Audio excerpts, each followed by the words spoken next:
Figure it out. Hello, this is Adam Koralik with Flying and Eating. Today, let's go somewhere and do something, and make sure to like, comment, and subscribe.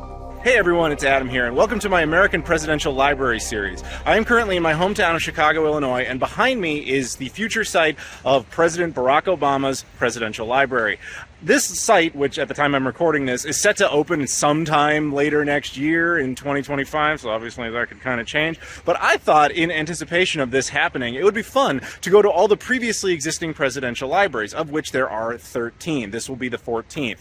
We will do them in continuity order by seniority of president, and we'll just talk all about them. They are kind of a rare thing, kind of spaced throughout the country, and as this series goes, you'll learn more and more about each one of these presidents. Our presidential library tour continues with the 7th museum, that of Richard Nixon, the 37th president of the United States, here in Yorba Linda, California, just outside of Los Angeles. So as far as scale and scope, this is an impressive one.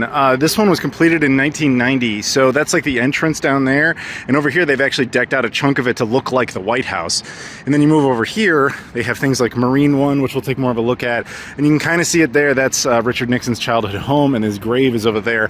We'll look at all that stuff, but I just kind of want to give you guys a sense of the fact that I was really impressed by the scale when I first got here. I was not expecting the full-on, White House replica there. So when you first enter, you get your admissions over there. There's a nice presidential seal there. Of course, obviously a mural of President Nixon himself.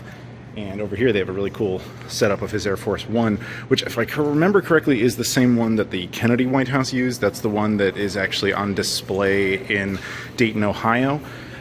This is also famously the one that did the whole Nixon goes to China thing, which is probably what they have. No, that's not the image there, but oh yeah, no, okay, they do talk about China. But anyway, it's just a mock-up of it. I have my presidential passport, and now I have a Richard Nixon stamp. Upon first entering, you see a quote from Nixon, picture of him and his immediate family, obviously his wife, Pat Nixon, First Lady, and of course the Nixon daughters.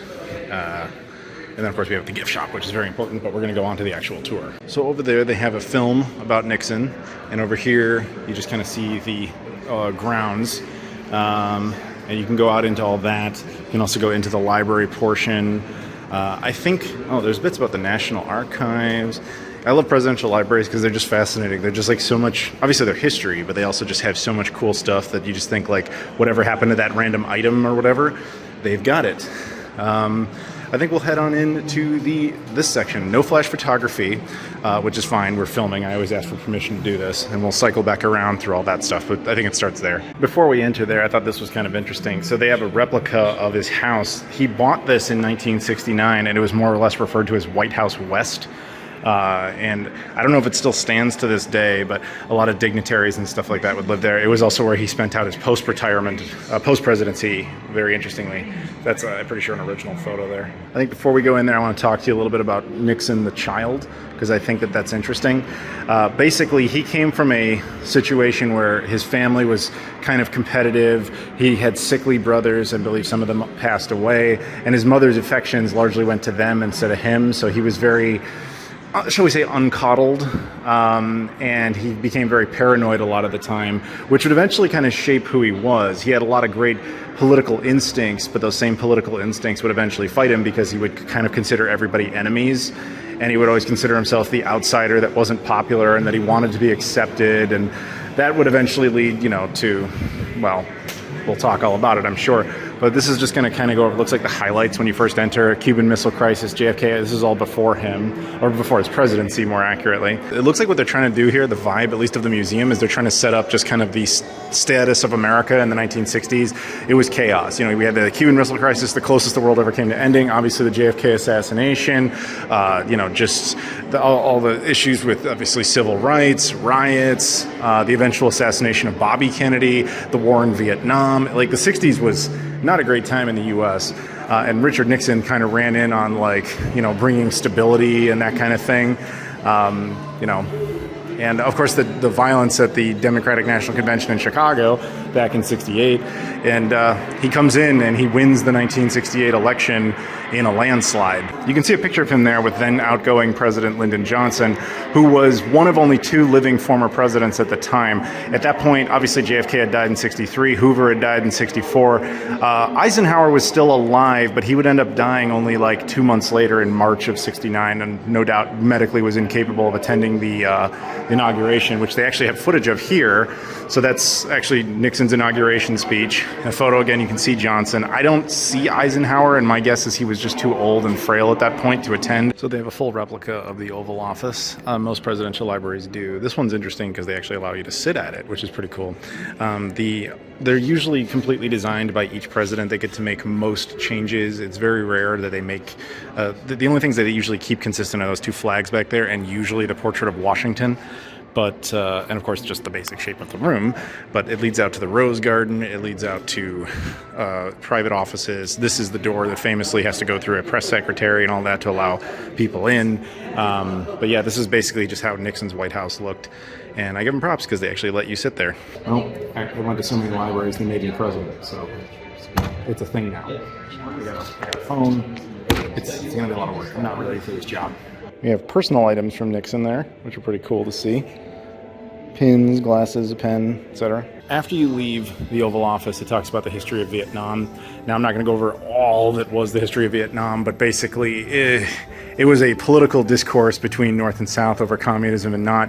America's justification for going into it was a little weird, but mostly it boiled down to telling our allies you could trust us, and they didn't really believe us because they were like, if you're, not, why would you do the whole Berlin fighting if you won't even deal with communist North China?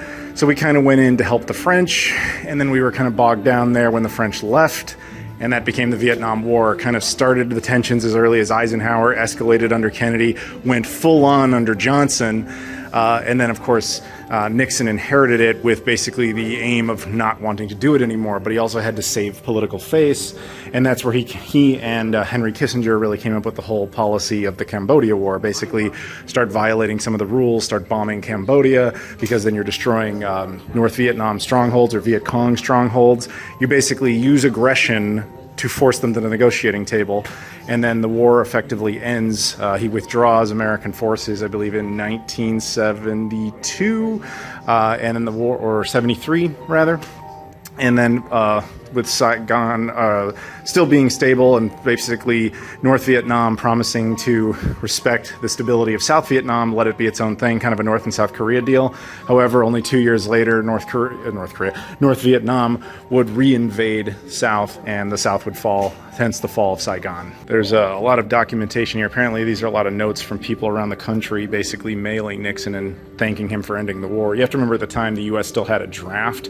Technically that's a thing, but we haven't used it since Vietnam because it was so insanely unpopular to basically, the war was really unpopular because everybody kept asking what we were doing there. The geopolitical reason for why we ever got into it seemed very out of date. It was mostly about proving to our NATO allies that we would have their support.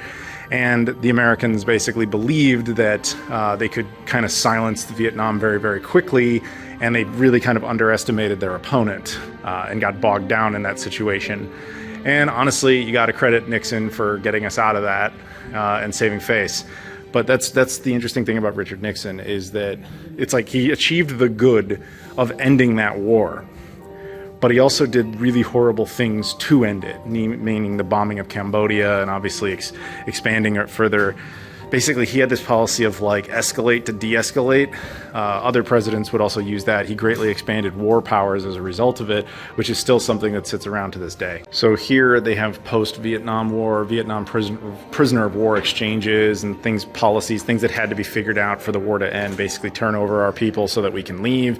That worked in a lot of cases, but there were evidence of people who were stuck in Vietnam for years.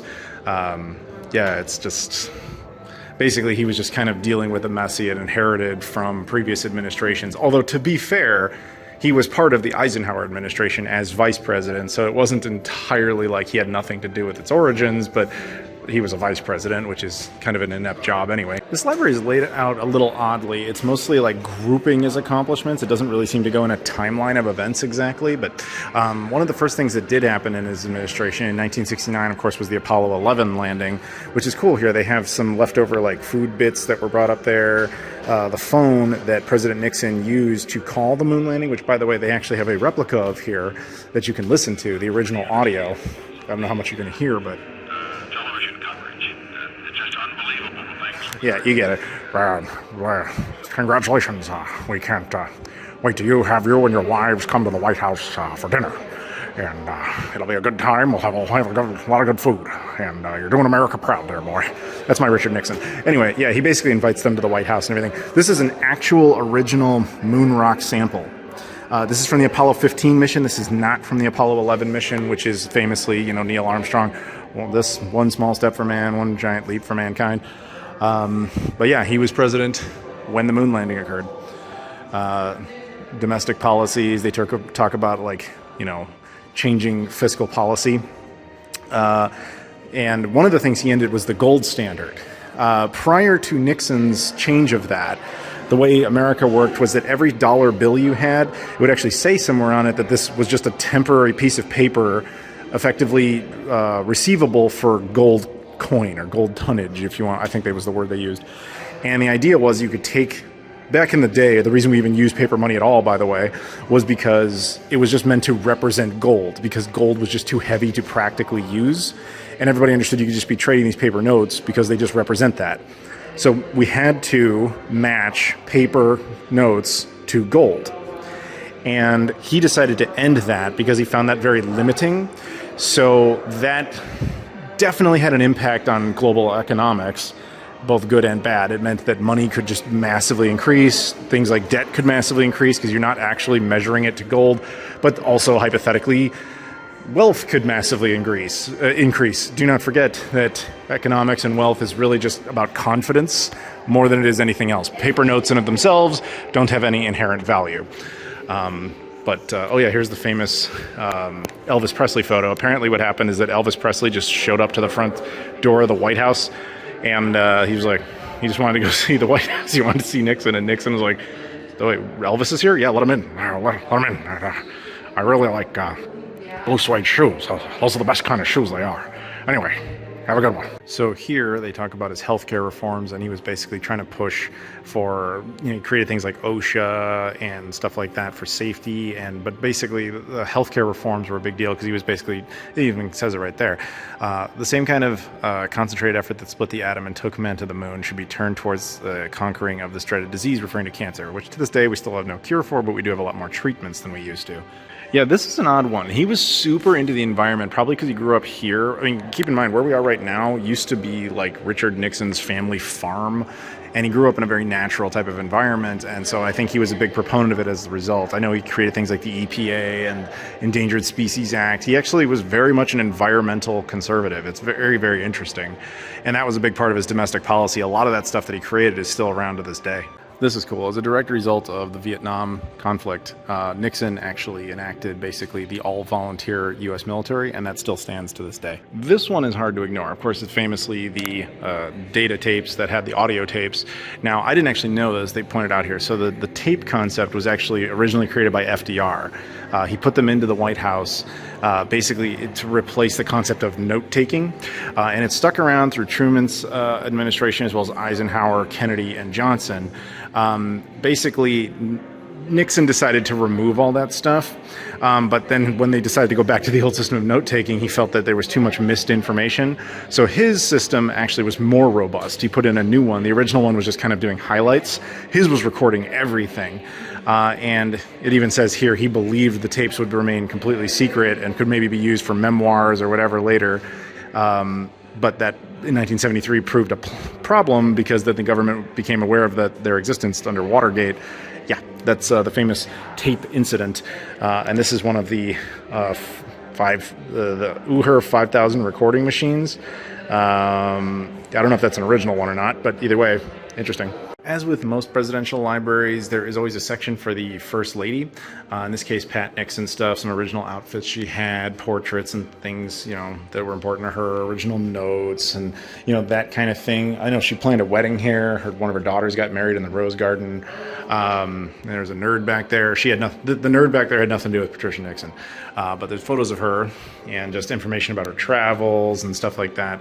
She was a goodwill ambassador, kind of a good example of a First Lady. Here they have a section on expanding rights, women's rights, as well as civil liberties. Keep in mind that the Civil Rights Act had only been signed in 1964. The Voting Rights Act was 1965. He takes office in 1969, so he just did more to try and expand that, to desegregate, that kind of thing. And then it's got a whole list of domestic policy accomplishments. Just wanted to take another look at this thing. But some of the more interesting ones, like he expanded federal funding for arts and humanities. He believed in stuff like that. He increased, he reversed 6 decades of federal American Indian policy by supporting self-determination and advocating for the return of rights to lands and tribes. I think a lot of the policy towards the Indian reservations kind of came as an update from him. He successfully desegregated more of the schools in the Deep South peacefully, and he did, like I said, did things like the Clean Air Act. There was a lot of good that was done under his presidency. There was a lot of bad, but there was a lot of good as well. Nixon, however, though, wasn't so much the domestic president. He was the foreign policy president. Not so much that. He did some good. But here is where he really cut his teeth, if you will. This is where he was very significant.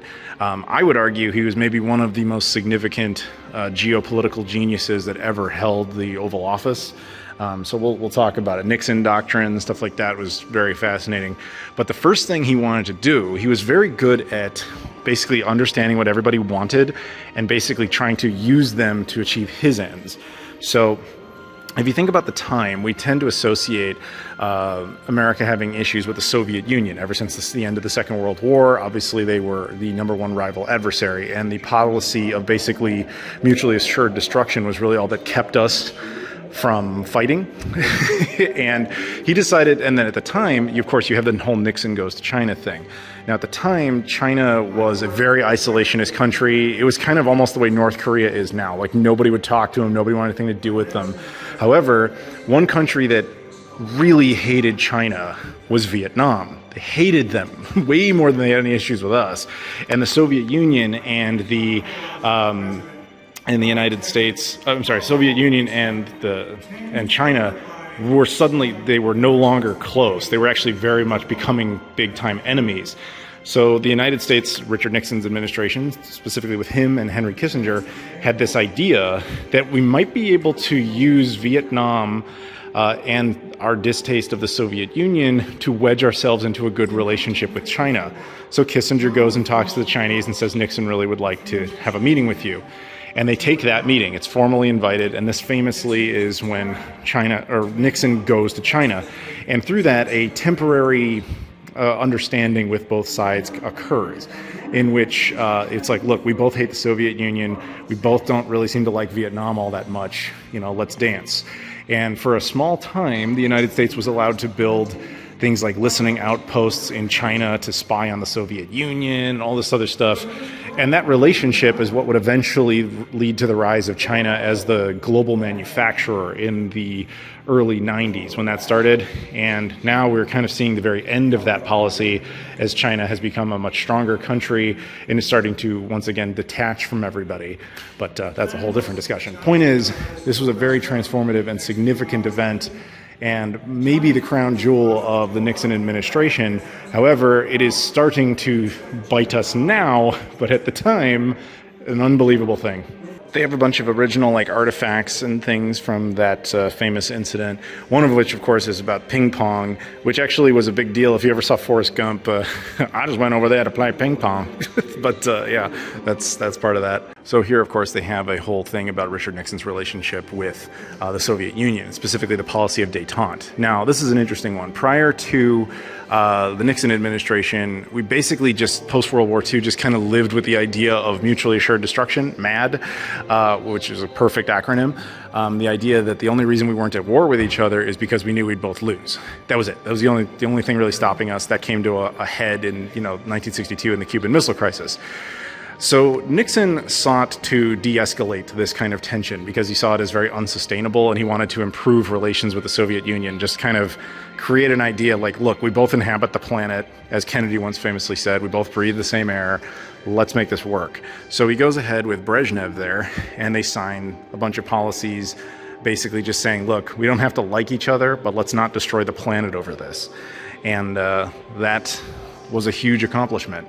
And of course, I don't know if every presidential library has this, but most of them seem to have a giant chunk of the Berlin Wall, and here's theirs. So yeah, that was one of Nixon's major accomplishments, was the détente policy. However, this policy was largely reversed when Reagan came into the White House, as he saw tolerance of the Soviet Union's existence, at least in his first term, to not be something to be celebrated.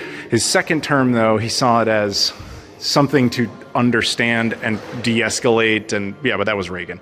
Anyway, Nixon created this policy of let's simmer everything down. So after you leave that room about his accomplishments, they have what are called head of state gifts. So these are basically things that were given to the Nixons by various heads of state and, you know, celebrities and things like that from around the world. They have original outfits. This is Julie Nixon's wedding gown, which I guess was cool of her to donate, along with some handwritten letters, things like that. They've got photos of the pets in the White House, famously checkers. There's that photo of Richard Nixon from when he supposedly bowled a 300, which I believe, I have no reason to think he didn't really do that. President's daily diaries. But yeah, just a bunch of photos of his time in the White House. And of course, there's Pat Nixon with Big Bird, you know, that's cool. And just all sorts of just merch and things from the era. Election 68, the game. Ronald McDonald stuff, and yeah, domestic gifts and bobbleheads of Richard Nixon, and yeah, all sorts of just cool things. And then this is a replica of, again, that working Western White House that I showed you the model of. This is what it looked like. So again, they bought this in 1969, the real house, and he would govern a lot out here on the West Coast. Now, he had actually run for governor back in the 1960s and lost after his vice presidency. And he had kind of retired from public life and ironically came back to become president of the United States. I think I just mentioned Reagan a few minutes ago, but yeah, funny enough, this is when Reagan was governor of California, future First Lady Nancy Reagan, as well as Pat Nixon and Richard Nixon all hanging out there with the president. Brezhnev came here and they would talk, and yeah, so La Casa Pacifica. Yeah, lots of famous dignitaries and people would come here. Big deal, big deal. Oh, there's John Wayne, that's cool. Yeah, and this is where they did a lot of governing, was from the West Coast. When you leave that area, there's also a little theater there playing a movie, but I'm not doing that. There's a lot about his stuff in the Middle East. Intervention in the Middle East, the Yom Kippur War, and basically America's involvement in that back in 1973, and like basically what we did with it from a domestic standpoint. Yeah, President Nixon's tough choices and just information about that kind of thing. Leaving a legacy on the bench. I think he was responsible for 4 Supreme Court justices, which is kind of insane. I don't know if any other presidents had 4. That's a pretty significant number. Then we have campaign dresses. So you're getting to the 1972 election, which was an interesting one. So this area is about the 1972 re-election, which was a massive landslide. Like Reagan and him very much are the only ones that ever did this.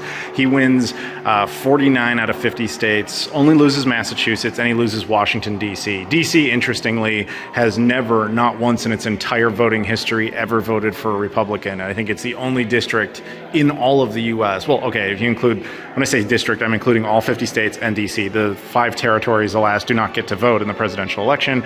However, of all of the 51 eligible sections of the country that can vote, I think D.C. is the only one that has always voted for the exact same party for its entire history. Just a point of fact. Anyway, but yeah, he defeats George McGovern in an absolute landslide, and yeah, then he has his inauguration, his second inauguration on January 20th, 1973. Interestingly, Lyndon Johnson, had he decided to run in 1968, which he could have, if he had run and won, his term would have then ended on January 20th, 1973. In reality, Lyndon Johnson died on January 22nd, 1973. So had he been served another term and died the exact same day, he would have been a former president for 2 days. And the only reason I bring that up is when he did die on January 22nd, 1973, Richard Nixon became not only the incumbent, but the only living president at the time at all. So here we talk about Vice President Spiro Agnew and a new vice president. So gets interesting. We're jumping ahead a little bit here, but basically, Spiro Agnew ran with Richard Nixon. However, shortly into Richard Nixon's second term, he resigned the vice presidency, and Gerald Ford, who had not been voted for, was nominated to the vice presidency and was eventually selected. The reason this was significant is Gerald Ford would eventually become president when Richard Nixon resigned. Thus, Gerald Ford was the only president in American history that absolutely no one ever voted for. And now, of course, we get to the section on the Watergate scandal. Now, basically what happened here was all of the paranoia that Richard Nixon kind of felt over the course of his life really kind of came to a head here. You have to understand that Nixon never was the popular kid. He was never the loved kid, and he just kind of overcompensated for that. And that led to things like him being super envious of John F. Kennedy. In the 1960 election, when he ran up against Kennedy and lost, he felt like the elites on the East Coast took it from him, and he always resented him for that. And then he thought the same thing was going to happen when Bobby Kennedy was running in 1968. Anyway, point is, the dude was paranoid. And so while he was president in his first term, he got these guys, what they were commonly referred to as the plumbers, because there was a lot of leaks out of the White House about things they were doing. And I think it was a lot of these guys, actually. And these guys would start just kind of, the plumbers, there they are. And they would start kind of just acting on their own. This led to the 1972 break-in at the Watergate Hotel in Washington, D.C., right there. Which eventually what came of that was the realization that the president had conspired in conjunction with these people to basically steal information from the Democratic National Convention. And that whole scandal really blew up in their face. And then the existence of the White House taping system came out there, and it was a pretty big story, and eventually would bring down an entire presidency as eventually in August of 1974, Richard Nixon would realize that there was no chance that he was going to not get impeached. And so he resigns the presidency before it's possible for him to get impeached and be the first president removed from office. So this section basically talks on about the political fight that it was getting Nixon to eventually resign. It was basically all these little pieces started talking and falling and everything. And then once it was obvious there was these tapes and everything, the Supreme Court eventually tells Nixon he has to give up the tapes. And there's the smoking gun incident where Nixon had publicly been like, "Oh, I'm not a crook," like that whole thing. And the tapes proved that he had been lying to the American people and everything. And so on August 8th, 1974, he announces that effective noon tomorrow on the 9th, he's going to resign. And then Vice President Gerald Ford, who I must again remind you, nobody had ever voted for, becomes the 38th president of the United States. After you leave that section, they have just footage of the speech and all that. And then this is the infamous final flight on Marine One, where the president makes like a final speech in the White House, and then he goes out and he does this pose.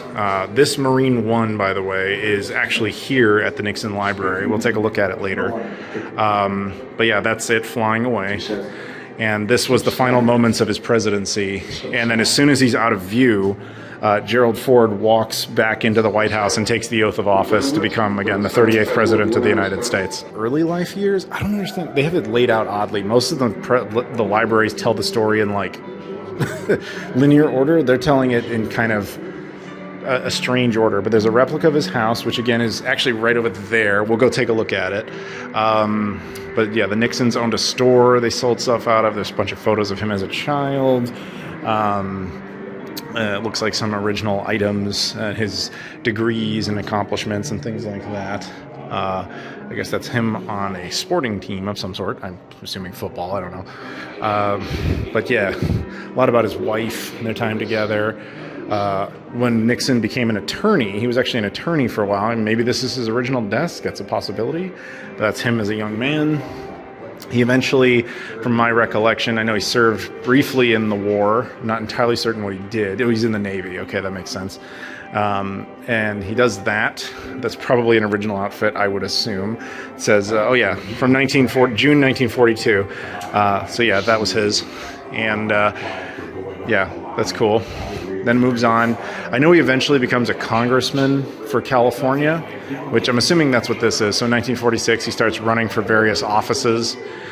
Takes a very staunch anti-communist stance, of course, which is what a lot of people did at the time. He eventually gets propelled from that into the United States Senate campaign, there you go. And then eventually he receives the vice presidential nomination and runs under Dwight Eisenhower, pictured together right there. And they serve for 2 terms. And I'm assuming, oh yeah, there's a piano. He could, from my understanding, Nixon was actually pretty good at playing music, which is pretty cool. But then we get in here and there's more about the I'm guessing 52 and 56 elections.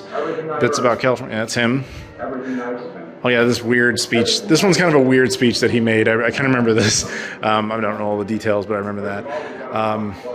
Yeah, a lot of stuff about him here, which is obviously about his accomplishments and things he tried to achieve as vice president of the United States. But that would eventually lead to the famous Kennedy-Nixon debate, because in 1960 he decided to run for president himself, and a lot of people believed that. This is kind of an interesting one, because this was the first televised presidential debate in American history. Now, interestingly, of course, it would be against both of those men would both be president at some point, but nobody knew that at the time. But yeah, what was interesting about it is it was the first one televised ever, and nobody understood the power of that. So people who listened to it on the radio, which had previously been the standard, all believed Richard Nixon had won. But on national television, Richard Nixon just kind of sweat a lot, and he looked really uncomfortable. And so a lot of people thought that the charming Kennedy, who looked calm and, reserved, he had won the debate. And ever since then, it's been a significant thing to make sure your presence on television looks good, because Nixon didn't. And he himself would later admit, anytime he did future television appearances, he always made sure he kept like a cloth with him so that he could reduce his sweat and stuff like that. But yeah, he ends up losing that election to Kennedy barely, just barely, at less than 100,000 votes. And then after that, he goes back to California after he loses, and he thinks that he's had the White House he's been cheated out of it. Oh, the Kennedys on the East Coast and their money, they took me out of it. Patricia, they took me out, Pat. But she convinces him, I think, from what I recall, to go back to California and eventually run for governor of California in 1962. He ends up losing that and effectively retires until 1968, where he decides, I'm going to run again. There's footage of him with future President Richard Nixon again. We have statues of Winston Churchill and Charles de Gaulle, who I guess he had met with both of them at some point. That's cool. But yeah, Nixon's comeback. So in 1968, he runs for the presidency for the first time, and obviously he wins. All right, so I walk into this room, and that freaked me out. I'm not going to lie. That's just like a statue of Richard Nixon. This is how he had the Lincoln Room set up in the White House. Interestingly, I've been in the Lincoln Room. When I was a kid, we were able to get a tour of it. Then it's a whole long story of the White House. So you get that public tour that you can sort of get with pulling a few strings. So I'd actually been in the original version of this room, but I'm guessing I'm now in that section of the library that looks like the White House. But yeah, that really freaked me out there for a second. But he was famous for hanging out in there and just writing a lot and drinking a lot and coming up with policy himself. Nixon was a debater, but he liked to debate things on paper. He did not like to actually have arguments with people. So if he could have, he probably would have just unilaterally done everything he could. And I think he would have had a lot of great policies achieved, but he also would have gotten away with a lot of things you have to question the legality of. But so then here they talk about presidential pardons, and basically it's post-presidency. I don't know why they have this laid out kind of oddly, but whatever, they do. So famously, because Nixon resigned, Gerald Ford was president, and Nixon was still potentially liable for crimes, federal crimes. But Gerald Ford pardoned him rather famously in one of the most controversial and probably most significant things the Gerald Ford administration ever did. And the reason it's so significant is because there were no charges then against Richard Nixon, which really bogged down Gerald Ford's presidency, because while he was president, not too many people took him too seriously, because he was an unelected president who only got that job because of everything Nixon did. And everybody just wanted to figure out what they were doing with Nixon. So the basic business of governance could not occur under Ford. So Ford decided, I have to pardon him so that we can just move on. That move, you can look at it as positive or negative. That move killed his presidency, though, and he would eventually lose to Jimmy Carter. But that's not what this is about. So in Nixon's post-presidency, what they call the rehabilitation of Richard Nixon. He started doing some charitable work, and he doing his memoirs, writing books. He did the famous Frost-Nixon interviews, which there was eventually made a movie out of over there, where Frank Langella, I think it's Langella, played him. But yeah, he wrote a bunch of books. He did a lot of stuff as a post-president. Elvis and Nixon, I've never seen that one. So here they have Nixon as the former president and some of the stuff he was doing. So something that's kind of interesting is back then, former presidents really didn't do much together. They didn't really do much with missions together. That started to change because of an alliance between Reagan and Carter, oddly enough. So Reagan comes into the White House, and he runs into a situation very quickly where I think it was something to do with North Korea. And he realizes Jimmy Carter is the perfect guy to basically send on a mission over there and say, like, I need you to make some peace talks because this has to be official but unofficial. But publicly, he couldn't go to the former president who he himself had defeated and said, like, the country doesn't need you anymore. He couldn't go to him and say, you got to go do this. So in order to make that politically, palatable, he was like, we have to rope in another Republican president. The most obvious choice was Gerald Ford, because he not only was more recent, he wasn't a political pariah like Richard Nixon. However, Jimmy Carter and Gerald Ford absolutely hated each other, just hated each other. There's no way they would have done a mission together. So Reagan goes to Nixon, who Nixon had not been contacted by anybody in quite some time, and he basically said, like, we need you to do a mission together, all three of you. I'm going to send all the former presidents on this peace mission. That's how we're going to frame it, but really it was just supposed to be Jimmy Carter. And they all agreed to it, and Nixon actually found a brokered a peace between Gerald Ford and Jimmy Carter because the two men just despised each other. They never ended up being friends, but they at least found a peace. And you can actually, oddly enough, thank Richard Nixon for that. And it would lead to more opportunities like this, where Reagan invited them all to the White House, and they would do photo ops. Because prior to that, former presidents actually rarely got back together. They rarely came to the White House and stuff like that. Here's Nixon at the George H.W. Bush White House. And the last White House that he would ever be in, he briefly went to the early Clinton administration White House. Clinton was elected in 92, started in 93, and Richard Nixon would die in 94. But his post-presidency, I think he enjoyed a lot more. But and he did his best to repair his image as much as possible. Because Richard Nixon's a fascinating guy. For all of the criminal activity and everything that everybody associates him with, he did a lot of good, but he also did a lot of bad. And here's some of these pop culture things the way we remember them now. Famously, these Nixon masks, which appeared in, what was that movie? I can't remember the name of the movie. Point Blank, robbery movie, him fighting a bear or a saber-tooth tiger, some comic books. Obviously, Futurama, no body can be president. As you can see, I have a different body. The question is vague. It doesn't say how easy the type of candy would be to take from the baby. Futurama, you get it. But yeah, a bunch of cool stuff like that. And I think I said Frost-Nixon. That's actually a really good movie, by the way, if you ever want to watch it. And down here we have, this is about his final days, the grave, his burial, his death, obviously. Pat Nixon died first in 1993, and that's him mourning the loss of his wife. But then we have the same incident. Only a year later, Richard Nixon would die, and he would, they have taps. And I'm assuming in traditional presidential fashion, he was brought back to D.C. and then eventually brought out to here. He is buried here, along with we have former presidents Gerald Ford, Jimmy Carter, Ronald Reagan, George H.W. Bush, and then the incumbent Bill Clinton, all there. But yeah, that is kind of Richard Nixon in a nutshell. But let's go outside and see what else we can find. All right, after all of that, we can go to the Birthplace cottage and to the helicopter. So we go out here. You do have free roam to go out here and come back in. I asked about that specifically. This is one of his accomplishments, the Endangered Species Act. Nixon created that, and that's still a thing to this day due to him. Because I don't know if he had any particular passion for animals exactly, but yeah, Marine Mammal Protection Act.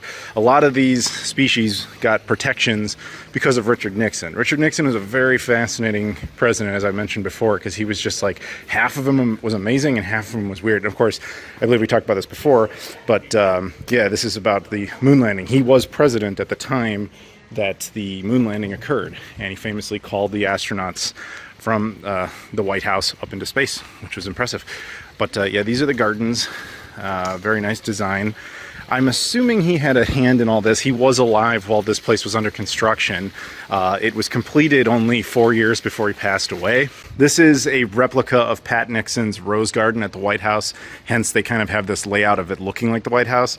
There was a wedding in that gazebo of Tricia Nixon and Edward Finch Cox, who were married at the White House Rose Garden.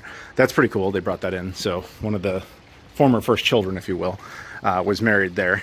That's a rare thing. But yeah, this is called the Pat Nixon Amphitheater. And that's cool. It's probably the closest I'm ever going to get to actually being like on the White House lawn, is this little replica vibe. So this spot here with all the grass and everything, this is kind of open area, which I'm not going to go walk on. At one time, this is actually where Richard Nixon's funeral was. Okay, so this tree actually has a story, which I think is pretty cool. If you ever look at the back of an American $20 bill, you'll notice a couple of trees to the left and the right of it. Those trees were actually planted there by Andrew Jackson's administration. And in 1970s, when Patricia Nixon, former First Lady, was there, she really liked those trees. So she actually took one of the branches and brought it back here where they buried it, and it grew into a functional tree. Interestingly, the originals are long since gone. So this tree is the only remnant of the Jackson planted trees. Hence, it's kind of put in a location behind this kind of faux White House facade, which I think that's really cool, to be honest. So included in your price of admission, which was, I didn't even mention it, I don't think, is $16. Apparently it used to be more like $23, $25, but they've lowered the price, which is cool. You get to see Nixon's birthplace, which was this house. He was born in 1913. Well, January 1913, so I'm kind of cheating. I'm looking down at the, the plaque. But you can actually walk through this house. So, yeah, obviously not every president gets to keep their childhood home, but you've noticed, at least in a few of these videos, we have been able to scope out at least some of them. So when you're looking at the childhood birthplace house, they have all sorts of plaques denoting it. Basically, the big thing about it was that Nixon's family, Frank and Hannah, actually bought all this land, which originally was just farmland, far as the eye can see. And when they bought it, they actually had to build a house on it. There was like changes, agricultural changes. There was a river and stuff that was suddenly, you know, water supply was available. Obviously, technology got better. And so they built this house, and that's when they settled had their family, and eventually Richard Nixon would be one of those kids. So when you go inside this, they actually give you a tour where they kind of walk you through and explain everything. So just for the interest of time, I just want to point out, like, so when you first enter, they take you and you can see the main room where he grew up, and then you can look to the left, go into his bedroom. Now the bedroom, that's actually Richard Nixon's original bed with original sheets, and you'll actually notice frames above it. Those frames were actually created by Richard Nixon as a 5th grade project, and his mother liked them and kept them, and then there they stayed, and they still are. They're on display. So if you are out there and take your childhood work seriously, you can move into the main room where you'll see a dining table. And apparently Richard Nixon's father was like really big into debate and making sure his boys were informed, and he wanted to make sure they knew what was going on in the world. And Nixon would later claim that that's where he learned to debate. Of course, they have childhood photos of Richard Nixon, you know, as well as the rest of his family, obviously. And you know, he played a lot of instruments. There's a lot of original ones in there, etc. And then you can see the kitchen. The kitchen had, you know, it's just kind of a typical kitchen for the era, which was kind of fascinating. And then you can also see a little bit, it's not accessible, but there's a few other rooms that they kind of let you kind of peek through, as well as there is a second floor, but it's not considered safe or up to code. So they have a photo of it so everybody could see that. But yeah, and then very nearby is the graves. As a side note, just before we move on here, I should have mentioned that the bedroom that was in there, that was not only Richard Nixon's bed, he actually was born on that exact bed, like exactly that one. Once you leave there and you head this way, you will actually see the graves of not only 37th President of the United States, Richard Nixon, but that of former First Lady Patricia Nixon, his wife. Interestingly, she passed away a year before he did in 1993, and he passed away pretty much exactly 20 years after he had left office. There's a quote there from him: "The greatest honor history can bestow is the title of peacemaker," which he had said around the time when he, I believe, made a deal with China, the whole Nixon goes to China thing. I'm pretty sure that's what that was from. The Sega Pluto has now been to the grave of President Richard Nixon, because why wouldn't that happen? So after you leave that whole area and you turn around, they have an additional little bonus here. This is Marine One, or at least one of them. This is a famous one. This one was actually created during the Kennedy administration. He himself had actually designed the color scheme from green and white, whereas Air Force One was blue and white, which is a design Jackie Kennedy had actually picked. What's cool about this one, though, is while you can see they have various photos of Kennedy with it, Nixon obviously forward as well, it is famous for one obvious reason, which it was Nixon's final flight. That famous footage of him getting on the helicopter for the last time, doing the whole thing, you know, the two fingers, that was actually this helicopter. It seems like sometimes they let people in and sometimes they don't. I'm not, you know, that's okay. I just wanted to see it. Yeah, helicopter is closed is what it says. Very cool, though, to think the amount of history it's been in this thing. It's mostly known for the fact that at one point Richard Nixon effectively stood about there and said his final goodbye as president of the United States. After you come out the tour and all that stuff, you come to the most important thing, the gift shop. Let's go take a quick look, shall we? So obviously they have bits on presidents, they have a bunch of presidential books, they have Nixon's books. That's actually kind of cool. This is almost something I would put in my home. I just like the idea that it's got this neat quote and that really sweet picture of that. But yeah, obviously also some generic, just California stuff, but that's a cool shirt actually. But mugs, t-shirts, kind of the usual fare you would expect. It's kind of neat. They took that photo and turned it into a t-shirt as well.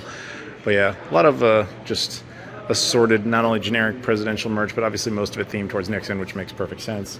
Yeah, nothing I need or anything like that, but it's cool all the same. So that's where the gift shop is. I wasn't expecting this to continue, but we're in that like faux White House area. They did this. They have a setup of the White House cabinet room. Obviously you can't go in there, but yeah, I guess this is what it might have looked like in his administration. Apparently presidents can change certain amounts of things, but yeah, this room is still where they do work to this day. They also have a replica here of like the White House ballroom, which I think they must rent out for private events or something, because they're clearly setting up for one, so I'm not going to bother them, but very cool to see that all the same. And if I look outside, it looks like there's clearly something happening. I think this party is going to be doing something, so I didn't know you could rent out parts of the Richard Nixon Presidential Library for private events, but apparently you can. Hey everyone, bonus time. This is the actual Air Force One used by President Nixon for the whole infamous Nixon goes to China thing. This is, of course, also famously the one that JFK was taken out of Dallas on, but here it is, available to see to the public in Dayton, Ohio. So I am now leaving the Richard Nixon Presidential Library. It was pretty good. I like this whole faux White House thing they've got going on here. So like, even if you are plus or minus on Richard Nixon himself, which would be pretty, you know, apt for Nixon specifically, there's a lot of really cool history here. Of course, Marine One and all that stuff, which is down there, the birthplace, the grave, obviously the history inside. It's a good museum. It's oddly laid out, but whatever. It's still very cool to check out. Keep in mind, though, if you decide to go into it, you do have to pay to enter to even be able to see the grave. That's not usually the case, so keep that in mind. But yeah, if you're ever out here in the greater Los Angeles area and you feel like doing presidential libraries, you got two options. You got him and you got Reagan, actually. So check them out. If you guys could do me a favor, though, in the meantime, if you could like this video, subscribe, comment down below, and check out all my social media stuff in the description: Twitter, Instagram, Facebook, Discord, Patreon, Spreadshirt, etc. I appreciate the support. Thank you so much for watching, and see you all later.